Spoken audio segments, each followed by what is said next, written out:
All right, folks, it is Monday night. It is time for another live Q&A. And if you're new here on the channel, we do this every week. We answer all of your drone questions. So if you have a drone question, leave them down in the chat. Jason is behind the scenes somewhere over there, and he's filtering through all the questions. And so it is 4 o'clock local time in Arizona. And fortunately, I should say, we don't change time, but the rest of the country does. So right now we are technically on California time, or on the West Coast time, on Pacific time, I guess the technical term is. We always stay in Mountain Standard Time, but it is 4 o'clock. It's 7 o'clock on the East Coast. So we, for a while, for the next 6 months or so, we're going to be right here at this time. So hopefully you can join us. And like I said, if you have questions, leave them in the comments. There's been a lot going on here in the office last week or so, last 7 days. We have packed up one of our set, destroyed one of our set, I should say, taken down the green screen. So we are down to one set, which is the set that's behind me here. And then we are hoping to be moving in later this week into the new facility. It's going to take us a little while. So next week, I think it's going to look interesting. We might still be recording from here. I'm not sure yet. We'll see where we are.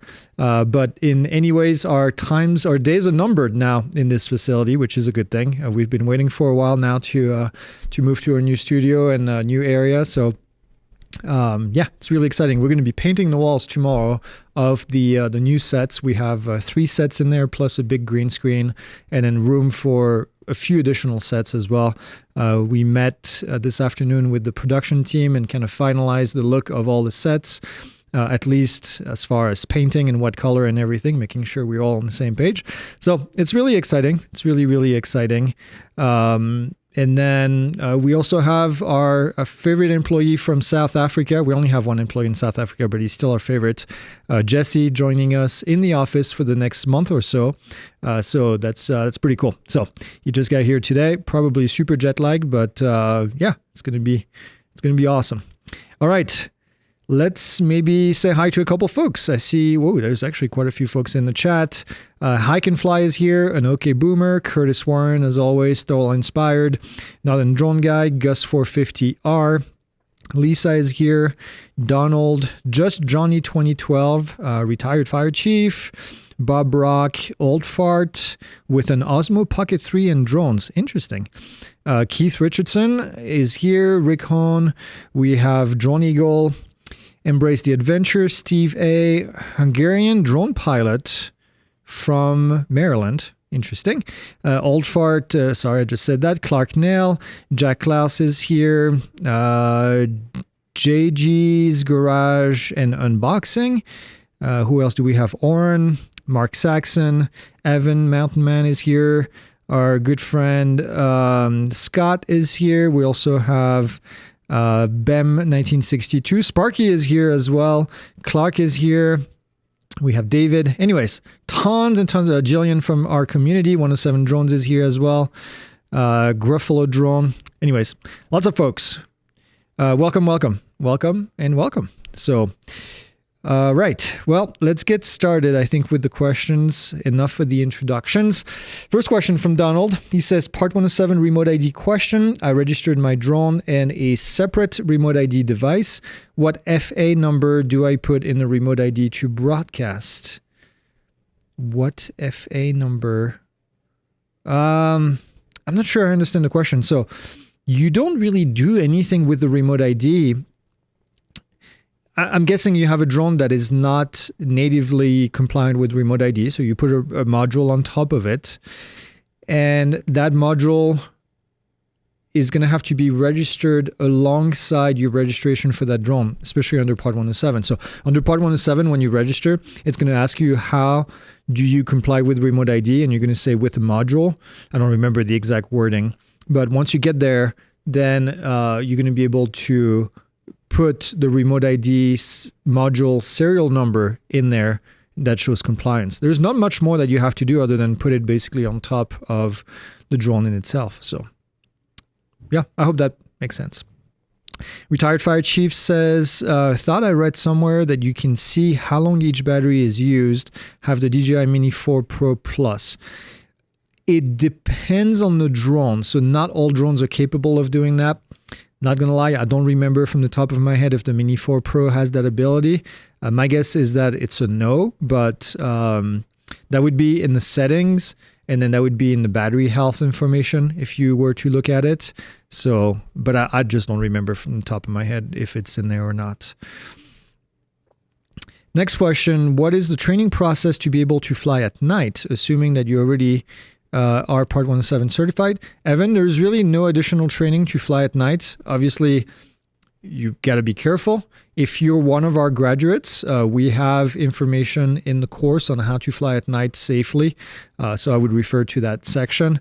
But yeah, otherwise, from a regulatory standpoint, you do have to have a light visible from 3 statute miles, and then you do have to follow all the other rules, basically.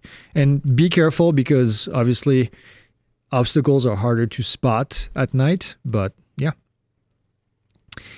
David says, greetings all. Question, do I need to have remote ID for my Mavic Mini 249 grams if I'm just flying for fun and not for money, but I have my Part 107 license? So David, you can fly any drone under recreational rules, even if you have a Part 107 certificate. So you just have to declare, it's not really a process, you just have to say, this flight is going to be conducted under recreational rules, in which case you do not need to have remote ID on the drone. Now, one thing that is a bit tricky is if you fly this drone under Part 107, you're going to have to register the drone under Part 107. As such, the drone is registered, which means that it needs to have remote ID. I know it's kind of confusing, but the remote ID rules basically said any drones that are registered or need to be registered need to have remote ID. So in this case, if you ever fly this drone under Part 107 and you have it registered, because you have to,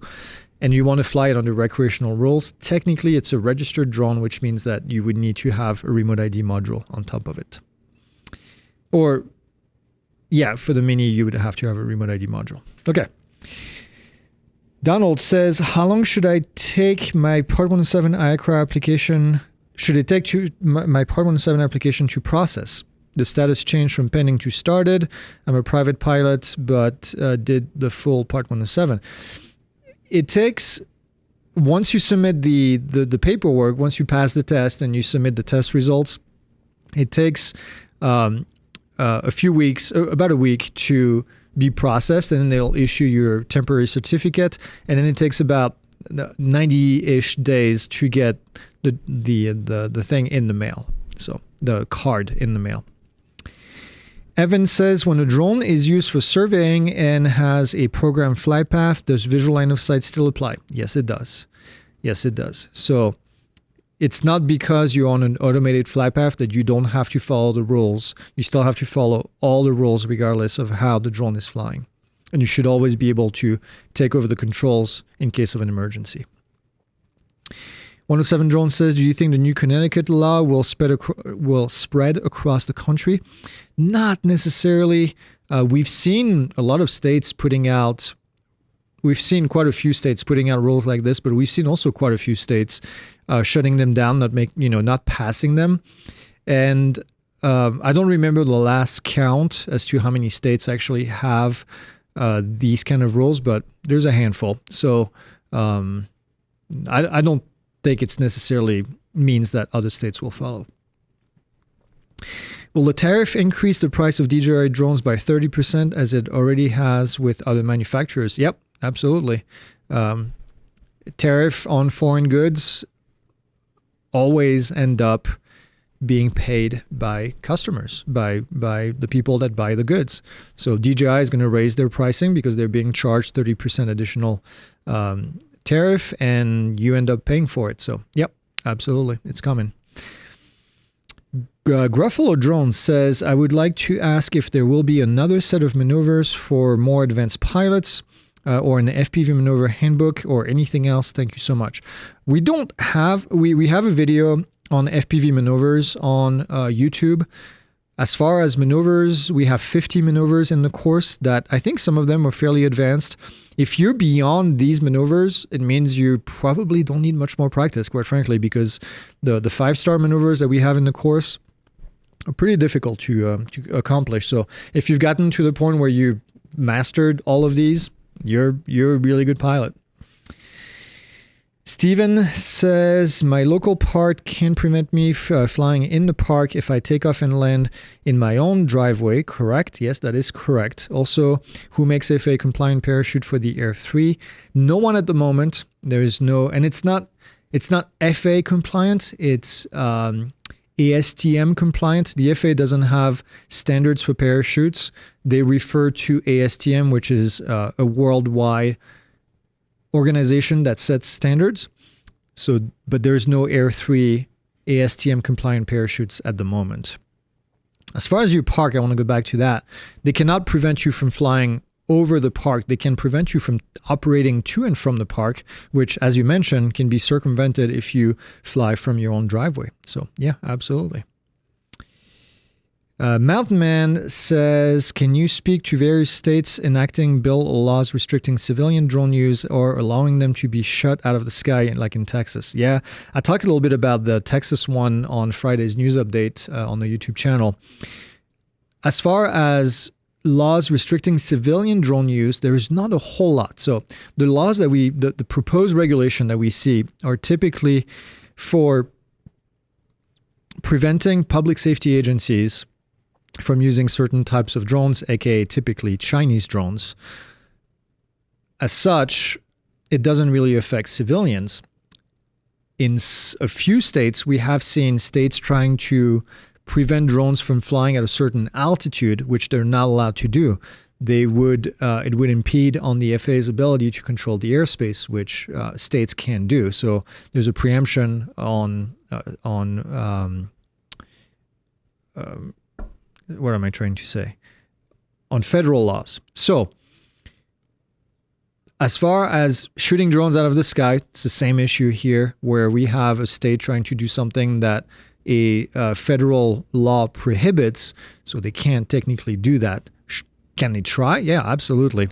Is that Texas law going to go into effect? I highly doubt it, but it's worth mentioning that some politicians are trying to do this. So.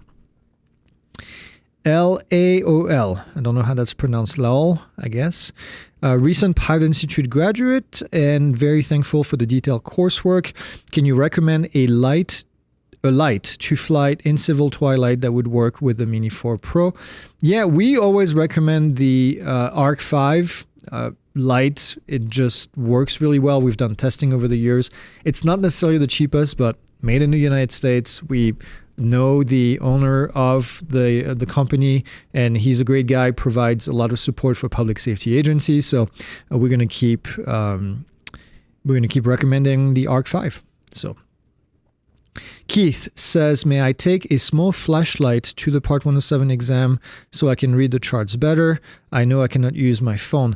That's going to be up to the proctor at the exam.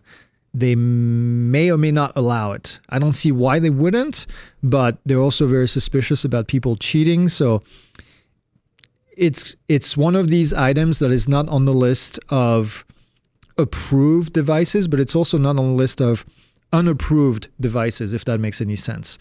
As such, you could possibly take it there. Jesta says, what is your feeling on the likelihood we can inspire an American competitor to DJI to insulate our options domestically moving forward into those uncertain times? It's a good question. So the issue that we have at the moment with the drone market in the United States is that drone manufacturers don't seem to be very motivated to compete with DJI to create drones for recreational or prosumer level drones like Mavic, Air, Mini, if you want to name the DJI drones. There's no manufacturer at the moment that are making these drones. We have manufacturers that are creating something higher end for videography, for example. Inspired Flight is an example of those. They're obviously not something that the beginner pilot is going to be able to afford, nor is it the right tool for them in most cases. So how do we get American manufacturers to get interested in doing this? I don't know the answer to that. And I certainly don't think that banning DJI is the answer, because it would put these manufacturers years and years behind what's already been completed with DJI. And by the time they catch up, by the time they ramp up production, by the time they get the parts, and it's always been an issue with parts, right? Parts manufactured in the United States. So I think if we want to solve this issue and provide American manufacturers with the proper tools, we need to give them the parts, the parts made in the United States. And that's beyond American drone manufacturers. This is a supply chain issue with motors, batteries, ESCs, the electronic speed controllers. It's an issue with any circuit boards that we're going to find in drones. So all of that needs to be manufactured, supplied in the United States, or outside of China, maybe I should say.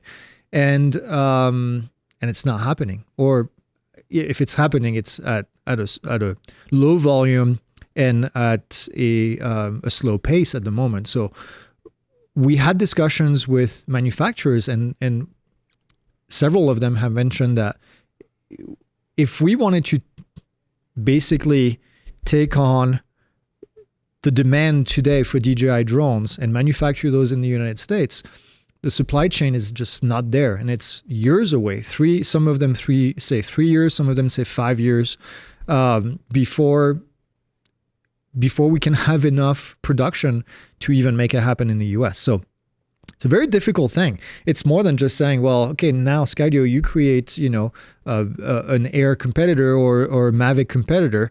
It's not that easy. So yeah, that's kind of where we are. Banning DJI is not going to solve that issue, not by a mile. So there's that. Lonnie says, how difficult is it to obtain a waiver to fly over people with the Avata 2 Mini 4 with prop guard? Not overly difficult, okay? These are drones that are sub 400 grams with the prop guards attached, which means that they qualify for a waiver with the FAA to fly over people. As long as you make your case to the FAA that you can fly safely, then you'll be good to go. So many people have gotten these waivers. Paul says, do we have any sense of the battery availability for the Matrice 4 series? It seems it's difficult to get batteries at the moment. Am I asking the wrong people? I don't know if you're asking the wrong people, because I don't know who you're asking, Paul, but I have not heard about that being an issue. So I'm not sure. I just came back from a conference in Texas last week. We were in the Texas Robotics Summit in Burnet, Texas. And I did not really hear about any of that. So I don't know. Maybe somebody else in the comment can chime in if they have any inside information on that. APD says, if you had to rate the Air 2S compared to all the other for its awesomeness, how would you rate it?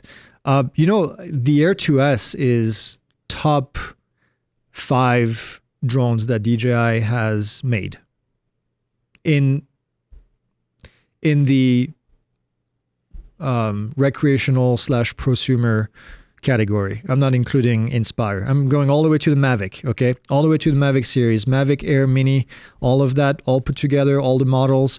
Air 2S is top 5. Very popular drone. People loved it. We loved ours until, quite frankly, the Air 3 and the Air 3S came out. I would put the Air 3S and the Air 3 above that because of the newer technology. But as far as money, if you can find a used Air 2S and you're on a budget, I wouldn't hesitate, quite frankly. Great drone. Great drone.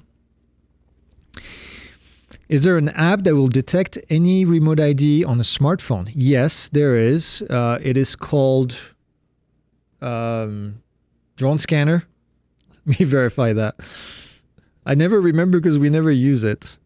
I have it somewhere in my drone thing here. Drone Scanner. Yeah. Drone Scanner is probably the best app. Now, keep in mind, I'm sporting an iPhone here. The iPhone, the Apple devices will not receive the signal from devices that send remote ID via Wi-Fi. That includes all DJI drones. This will only pick up modules, basically, that use typically Bluetooth technology. If you want to pick up the DJI drones, you need to have an Android phone. It's a security issue, the way that I understand it. Apple doesn't let app developers use the Wi-Fi scanning capability of the phone. It's not that the phone is incapable of catching the signal, it's that Apple restricts the developers from using the functionality that would scan for the drone. That's the way, at least, I understand it. So, yeah.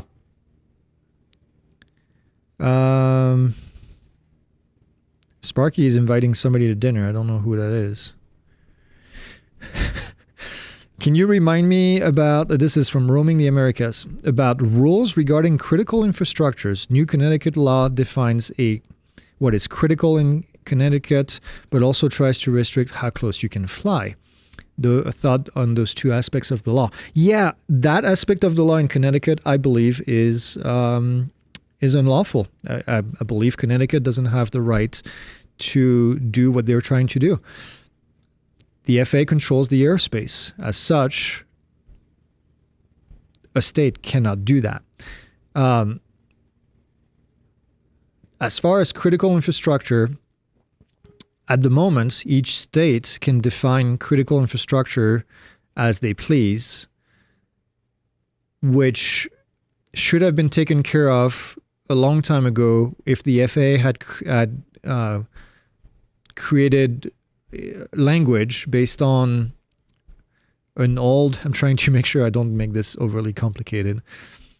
The FAA was mandated to create a set of rules that would define critical infrastructures nationwide. In Section 2309, I think it was called, in an FAA Reauthorization Act from ages ago. And it never did. As such, it leaves the states in charge of doing that, which can create issues if the states are trying to do it the way that Connecticut is trying to do it. So I think it's going to have to be the FAA lawyers, the folks in charge at the FAA of legal, FAA legal team, I'm going to call them. It's going to leave the FAA legal team to either fight this or go through 2309 like they should have, and then and make it happen. So we'll see. We'll see what happens in that one. It's going to be interesting. Raul says how you unregister a lost drone. So you have, depending on how you registered it, if you registered it recreationally, you go to the FAA drone zone, you go to your inventory, it's called. That's where all your drones are listed, and you just delete the drone from there, and that's it. If you registered that drone under Part 107, you go to the Part 107 side of the registration, and then there you will either delete or cancel. I don't remember what the options are. I don't think you can delete. I think you can just cancel. You're going to cancel that registration, and I think it's going to ask you why you did it. Just say because it was lost. Yep, that's how you would do it. What is a good drone to fly banners and flags? Whew, interesting. Something larger. I would say probably a Matrice 300 type of drone or equivalent. Something big. I would not do this with a Mavic. I would not do this with even a Matrice 30. I don't think is a good idea. You're going to need to be very careful with this. You're going to need to know where the wind is coming from. You're going to need to do some testing. You're going to need to make sure that there is a weight that holds the bottom of the flag down so it doesn't get caught in the prop. You got to be careful with this kind of stuff. If there's a lot of wind, you're creating a lot of drag. You're creating something that can pull the drone in one direction or the other. So I'd be very careful. I would make sure that this thing is dangling down the drone pretty far down rather than very close to the prop. So yeah, be careful with that. It's not it's a risky operation. Cascade Drone Services says if a city, county, or state can legislate takeoff and landing from their property, how far can that go, leaving us only our private and federal property? Yeah, I mean, there's very few reasons why a state or a city or a county would prevent drones from operating from all of the land that they control. I mean, it's possible, but I hope I'm right that it's highly unlikely. But yes, in theory, you're right. If that was the case, then private land and federal property would be the only thing. Is it good to buy a used drone? Yeah, I mean, as long as you do your due diligence, although I do have to tell a story from our friend Mark that we met that we saw again in Texas. And he was telling us a story of how he bought this drone. And what I'm about to say should not stop you from buying a used drone, but should be a tale to remember when you do buy a used drone. He basically said that this drone was supposedly brand new, guy that he knew. And as it turns out, after the second flight, he did a test flight when he was there. Drone flew okay. After the second flight, the arm broke off on the second flight, only for him to find out that there was some cracks that he hadn't seen when he did the pre-flight of the aircraft. I guess he was trusting the guy a little too much. And then, yeah, ended up with having to do a repair. It didn't crash. It just didn't take off, I guess. So buying a used drone, do a thorough pre-flight of the aircraft, look for any cracks, kind of maybe do a little bit of a stress test on these legs. Oh no, I know what happened to Mark. He lost a screw that was holding one of the legs. So that screw fell off, and then all of a sudden the leg just was gone. So yeah. So anyways, do a full inspection of the thing. Unfold, refold if it's got foldable legs, and make sure that it's all good. Look at the propellers. Look and see if there is any sort of wear and tear on the propellers, which is normal for a used drone, but still. And then look for any signs of dings. Oh, excuse me. Oh. Look for any signs of dings or scratches on the side of the drone that would indicate a collision with something. His guess was that this drone was in a collision and then something get loose. So anyways, yep, that's what I would say. Next question. How difficult would it be to get an open air waiver with the Air 3 on a regular basis in the same area? I don't know what an open air waiver means, but I'm guessing you're talking about airspace authorization in a specific area. The answer is it depends on the type of airspace that you're in, if that's what you're asking. If that airspace requires authorization and the airport is LANS approved, you will not be able to get a waiver or a long-term airspace authorization to fly in there. If it's not LANS approved, then you should be able to get what's called a wide area authorization and then be able to fly there. So there's that. Our friend Minot from Engineer Drone Services says, I'm thinking of landing my Mini 4 on top of a not in use old water tank tower on private property. Any thoughts? I don't really see an issue with that. You know, if it's not in use, I would definitely be careful landing on water towers if they are in use, because it's a water supply for a whole community. People might get sketched out, even though it could, in theory, be legal. Just because it's legal doesn't mean that you have to do it. In this case, if it's decommissioned, I would not have an issue with it at all. Just be careful with line of sight, in the sense that if you go and land on top of that tower, depending on where you are, if you're on the ground at the base of the tower, you may not see the drone landing. And because you don't have line of sight, and because these old tower reservoirs, I'm guessing, are made out of metal, you might be getting a lot of interference and you might not be able to take off again. So be careful with that. Make sure that you have direct line of sight, meaning also that your controller has direct line of sight with the drone in itself. I flew one time I flew one time from a parking garage that had rebar in it. And granted, this was several years ago now. I want to say it was the original Mavic. But the interference was so much that I couldn't even see the signal on the controller.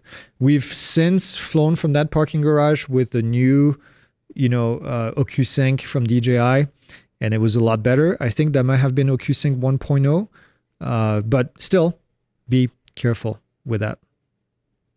Yep. Sparky mentioned the same thing that I said. He said landing on a water tower could make your drone need to compass calibrate, and then it won't take off again. So be advised. Yep, absolutely. Yep. Okay. Next question. Sky Curtain says, all fun and games till it's Friday morning. You open the PI News, and then there's a new proposed bill to ban crumble cookies. Yeah. If somebody's doing that, there will be a revolution. Okay, good. That's a hate crime right there. Okay. Worst case, we'll find a recipe and we'll make our own and we'll start black market. Why don't we do that now? Well, that's true. Why don't we do that now? Ben, you asked me. You're the one asking for crumble all the time. It hasn't asked in a while. Yeah, what is it, Ben? You sick? He's gone. All right. Kevin says DJI Matrice 4E NT are only shipping with one battery. Reached out to DJI and they would say, is that demand exceeds supply? Okay. Well, that's what happens when you make a cool ass drone. Interesting. I hadn't heard that, but I guess it is a possibility. So yeah, I'm going to do a dig at Skydio, but it's still better than Skydio that is unable to provide batteries right now for the, I guess they're also only able to provide one battery. So that sucks. That sucks. Jillian said it's just cake. Is she trolling or what? Ben. That's incorrect. That is incorrect, says Ben. Oh. Jillian. It is not cake. Although it is the same ingredient as cake, so maybe she has a point. Isn't it? Egg, flour, a little bit of sugar, and then... Call a chocolate chip cookie a cake? Well, I mean, isn't it? It's the same ingredient as a cake. There's so much more to crumble than a cake. Jillian, you just started a war, so good luck with Ben. The new Texas proposed bill and general online commentary has me examining the intersection of firearms law and FAA regulation. Does PI know any exemption to the FAA rule about shooting an aircraft? You can. So here's the deal. You can get exemption to destroying aircraft. So it's more than shooting at aircraft. It's destroying a registered aircraft that the FAA has issues with, right?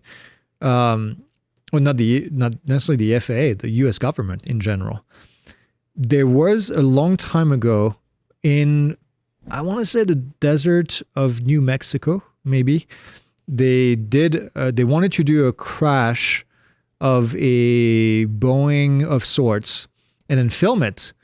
And if I remember the story correctly, they weren't allowed to do it, and they had to do it in a different country, or they had to go through a lot of paperwork. Now I'm getting really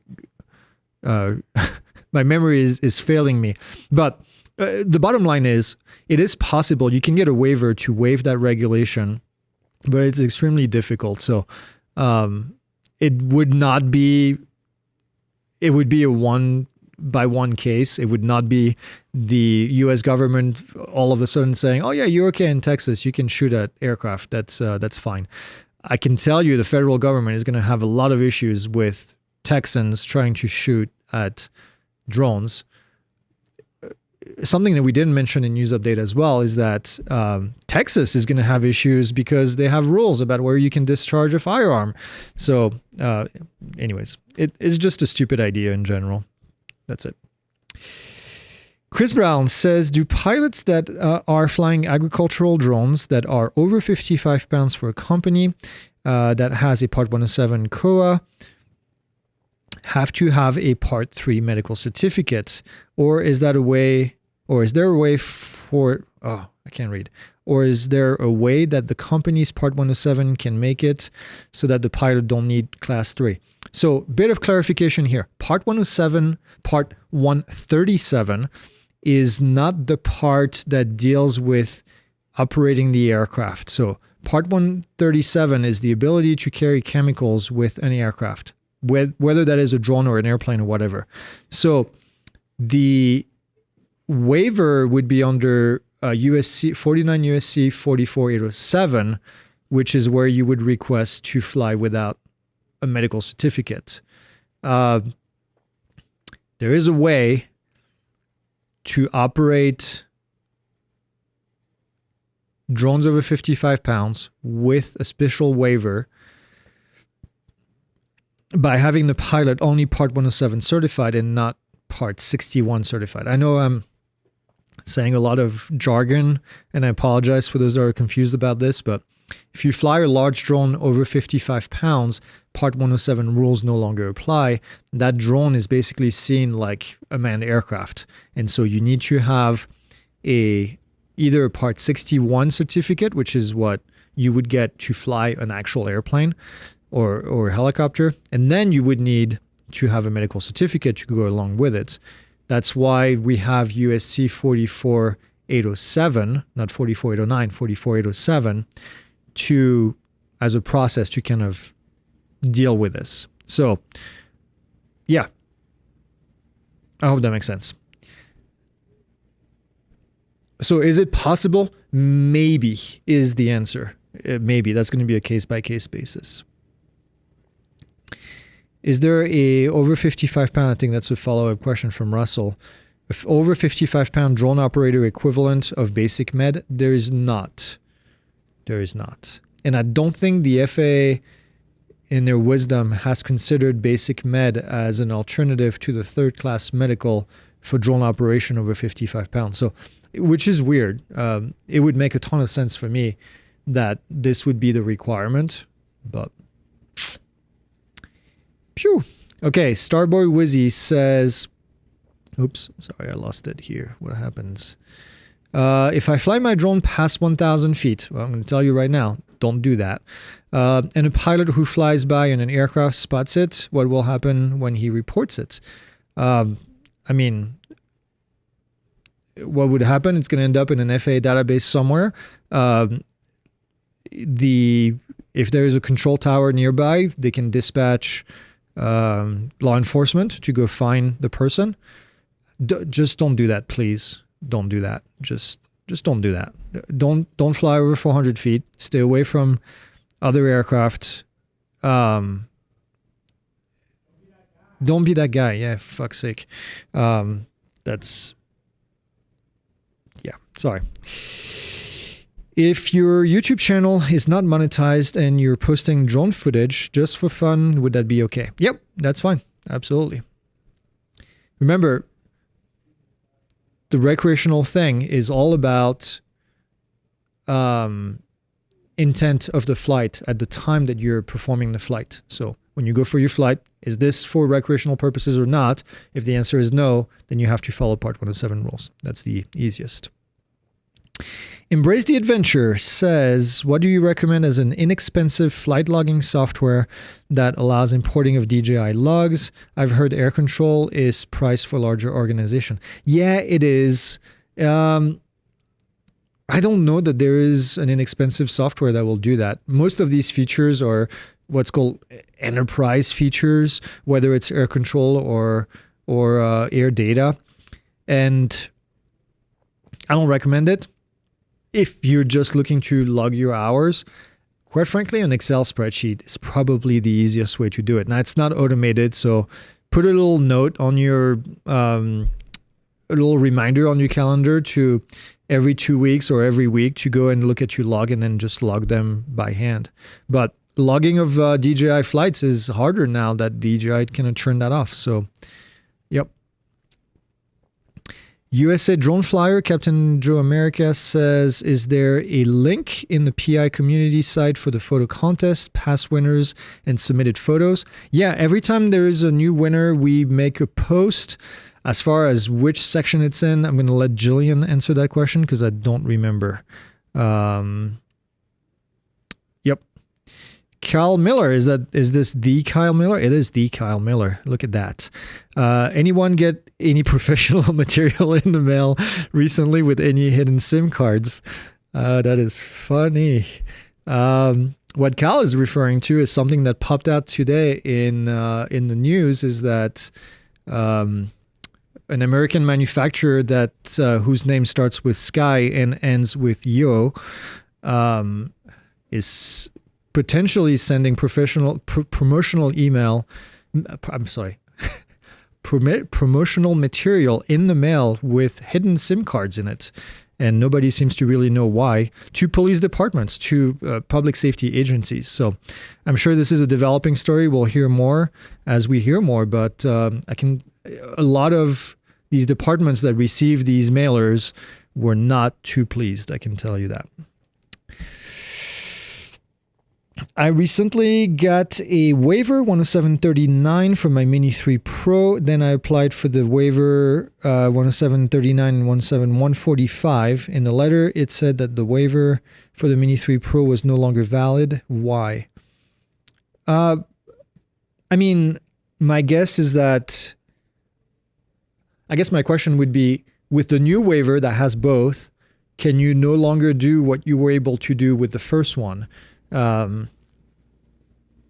My guess is that the FAA saw this as a replacement for the current waiver. It also, if you applied for the waiver and they ask you if you already had a waiver before and you were making an amendment, then that's probably why. So it depends on how you did it when you apply on the waiver portal for the FAA.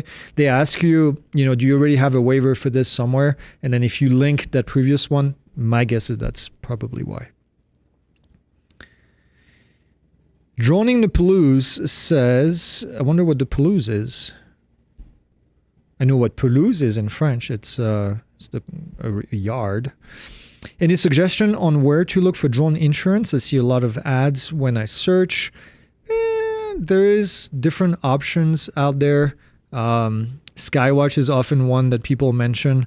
It depends on really what you're trying to accomplish, how much insurance you actually need. Bro Barefoot says, I thought I remember hearing you made stickers for people for their drone registration number. Is that true? It is true. You can go to pilotinstitute.com/free and then get free registration stickers for your drone. Absolutely. Bob Jones says, what royalty-free music source do you use on the web when editing drone footage? There's a great tool, which... it is a little bit limited, but it's still a great tool to get started. It's the YouTube Music Library. They have royalty-free music in there that you can just download and put on your footage. And as a start, that's what I would look at. Yeah, I think that's all I have to say. Retired Fire Chief says, if I have a waiver for zero grid from sunrise to sunset and want to fly at night, do I need to put another waiver? So, my question would be, what does the airport turn into after sunset? Because in some cases, those airports turn into, well, if it's a towered airport, it could turn into a Class Echo airspace, or it can turn into a Class Golf airspace. So the answer is going to depend on that. If it turns into a Class Golf, then you don't need anything because it's Class Golf. If it turns into Class Echo, it means that it's a Class Echo at the surface, which is primary to the airport. That's Class E4, which means you would need to get approval, which means that you would need to get, it's not a waiver, by the way, it's an airspace authorization. It means that you would need to get an airspace authorization for that airport. So I know, hopefully the answer didn't sound too complicated, but it depends on what the airport turns into. Is it controlled airspace or not controlled airspace? When the tower closes, at night. David says, there were times when I flew, but an aircraft flew by and triggered an alert for me. Is it typical for any type of aircraft to fly within the 400-foot AGL? Depends on where you are. If you're close to an airport, yes, absolutely. We fly on a regular basis it's called Watson Lake here in Prescott, which is in a 400-foot grid for the Prescott Airport. And we do get alerts. Aircraft are flying at 1,000 feet or AGL or close to it, 1,500 feet in that area. So that would put them about 1,000 feet away from us, which often triggers at least the orange warning in DJI, where it tells us that you're close to an airplane or an aircraft and that you should be paying attention. I don't think I've ever seen it red, but if you were closer to an airport at maybe a 200-foot grid or 100-foot grid, it is entirely possible that you would get the red warning. So yeah, I would say something to look at. Make sure that when that pops up, immediately you look around and make sure that you have visual line of sight with the drone, with the aircraft, and that you stay away from it. That's it. Philip says the definition of an indoor space as to how it pertains to flying indoors. Could any space that doesn't have walls but has a roof be included? Yeah, as long as you're under a covered something, roof, structure, I guess is the word, then in this case, yeah, it would be considered indoors. So the FAA looks at it as navigable airspace, which folks have argued that being too close to the ground technically is not navigable airspace, but the FAA has kind of clarified this and said that if there's something on top of it, then you're good to go. Which you would think if you're flying under treetops or under the covering of trees, then you should be okay. But unfortunately, that's not how it works. So, Droning the Palouse says, the Palouse is a region of eastern Washington, sometimes referred to as Tuscany of the U.S. Awesome, man. I want to see that. Washington is a beautiful state. Bob Jones says, with the Motion 3 controller flying FPV with a Neo and goggles, is there a way to retrieve flight logs? Well, the flight logs would be in the aircraft in itself. You should be able, and I haven't tested that on the Neo, but you should be able to plug in the Neo to your computer, and then using DJI, I think it's called just DJI Assistant, you should be able to pull the flight logs from there. Again, I haven't tested it on the Neo, but my guess is that it works the same way. PMEM says, I want to know what PMEM stands for. PMEM says, is there a restriction on how close you can fly to a building, high rise in a city? Nope, there is not. The restriction is flying over people. So if there is a high rise, there's likely people on the ground. Just make sure you don't fly over people. BEM1962 says, also I will add, don't fly so close that if something happens and you lose control, that the aircraft is going to create damage to the building. I think that goes without saying, obviously. BEM says, when doing a video on the DJI Mini 4, when you highlight the area, is there a way to set flight distance to keep it line of sight, or just smaller highlight areas? There is no way on the Mini 4, and I'm trying to understand the full question. There is no way in the Mini 4 to set, well, okay, there is. In the safety settings on every DJI drone, there's a way to set a maximum distance at which you can fly the drone away from the controller. Visual line of sight is a very personal thing. I might be able to see a drone 1,200 feet, 1,400 feet, a mile away from me, but you may not, depending on your vision, depending on a lot of different things. So find what that limit is and then put that number in the flight controller, and then you're always going to be within visual line of sight, as long as there is no obstacle between you and the drone, obviously. So, but yeah. Next up, Kenneth says, is it advisable to use current update on the Mini 2? If advisable, how do you tell if the update covers the Mini 2? On the DJI website, there is a page for every drone that they have. And on that page, there is a section that highlights the latest update. And you can see when the update was posted. You can see what the update covers, and if it's an update that you want to complete.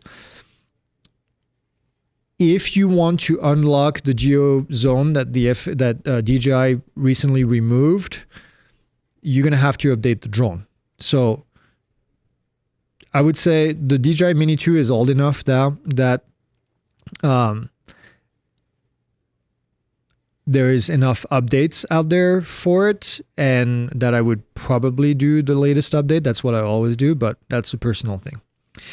Do you need a medical certificate for drone pilots? Not to operate recreationally and not to operate under Part 107. If you fly a larger drone that falls outside of Part 107 regulation, then you would need to have a medical certificate in most cases.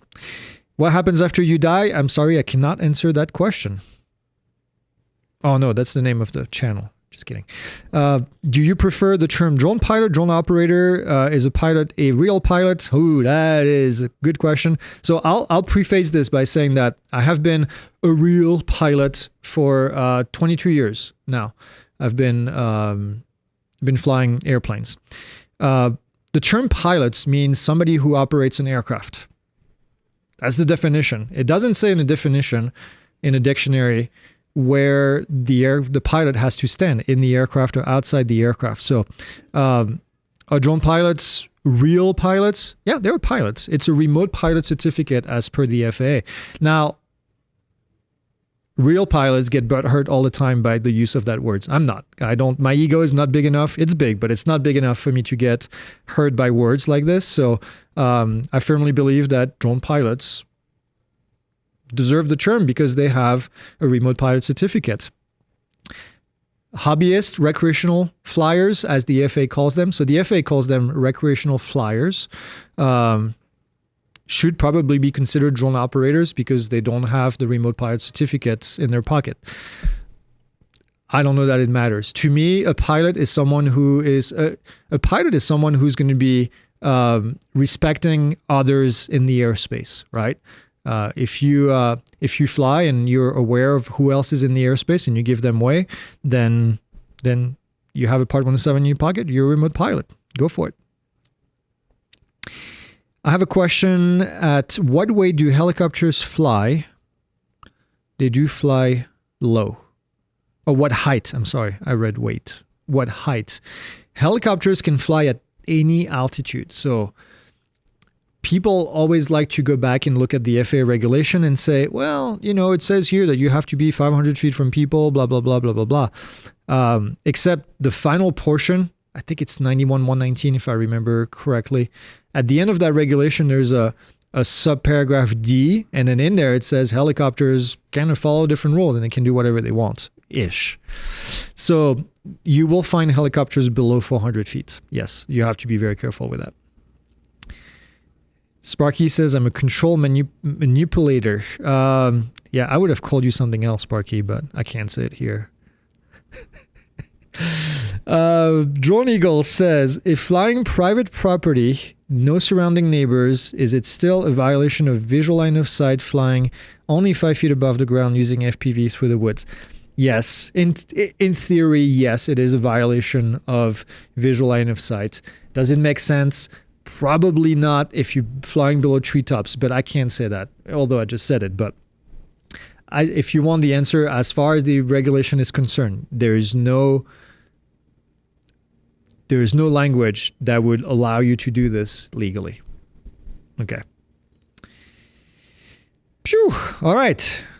Philip, last question so far until somebody puts another one in there. How likely do you think Part 108 is going to be? And when do you think it might happen? So Part 108, I think, is pretty much a certainty at this stage. I don't think there is any question as to whether it's going to happen. It's not an if, it's a when. As far as when, I would be speculating, quite frankly, but I'm gonna be this year, 2025. I'm gonna say end of Q1, early Q2. That's my best guess.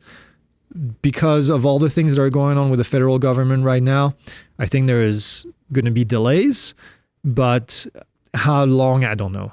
Again, best educated guess, wishful thinking, is end of Q1, early Q2. Kevin says, what all do you need a DJI spray drone for? What all do you need to use a DJI spray drone for crops? So you would need FA Part 137. That's the approval to spray chemicals using a drone. And then you would need, depending on the weight of the drone, if it's over 55 pounds, then you would need to have special authorization 49 USC 44807 is what I would read. And then if it's under 55 pounds, you would need Part 107. Greg says, my RC2 controller on the Wi-Fi shows a number 6. I don't know what that means. Is there a numerical order for signal strength? And if so, how high is it? I have to reset my Wi-Fi every time I turn on the drone and controller. I don't know where that number shows. I don't know what that number means. On the Wi-Fi, it shows a number 6. I'm sorry, I don't know what that means. Are you looking on your Wi-Fi list of items? I have to reset my Wi-Fi every time I turn on the drone and the controller. I don't know. I don't know what that means. Okay. ADS Aerial Drone Services says, what is your recommendation in sharing trust information to a person flying a drone indoors and over people? I had a hard time not feeling like I was. If they're flying indoors, they can do whatever they want. So they don't need trust. They don't need Part 107. They can fly over people. The only thing that you can tell them, if you want to talk to them,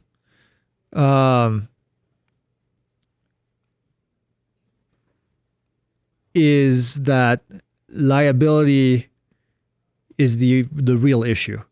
Flying over people indoors means that if something happens, these people that you're flying over, if they're not aware of it or agree to it, then if they haven't signed a waiver of sorts to relieve you of any kind of liability, then you could be liable. So at that stage, the FAA no longer controls the flight, but the insurance world controls the flight. So if you hit someone and you get sued for a couple $1 million, if you don't have insurance, you're going to be in trouble.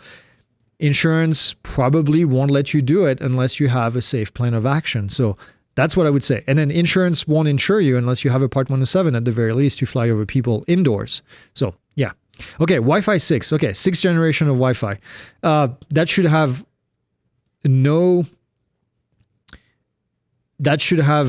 effect whatsoever on your drone. So Wi-Fi 6, there's different levels, 5, 6, even 6E.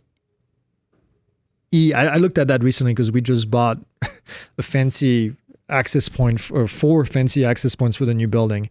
Wi-Fi 6 is just the strength of the signal that it's sending. And it's not what you think, actually. It's not using 6 gigahertz. It's very complicated. But anyways, it should not have any effect because most Wi-Fi 6 router also send the signal on the Wi-Fi 5 gigahertz, 2.4 gigahertz, and sometimes 6 gigahertz as well. So it shouldn't be an issue, if that's what the question was. Okay, I think this might be it. All right. Well, it is almost 5 o'clock here. I'm going to head to the new building and see how much work has been done in the new building, and then get ready for tomorrow for painting. How exciting. So if you have any additional questions, save them for next week. Ooh, next week we may not have a live. Stay posted. Likely that next week we will be in the middle of a move, so we probably will not be posting a live, but we'll keep you updated. We will not be having a Friday. We'll have a Friday news update, but we will not have a Friday happy hour because of, again, working in the new building. So yeah, that's it. Appreciate it. Fly safe. Don't be that guy. All of the above. Don't fly at 1,000 feet and scare man aircraft pilots. And then we will see you very, very soon.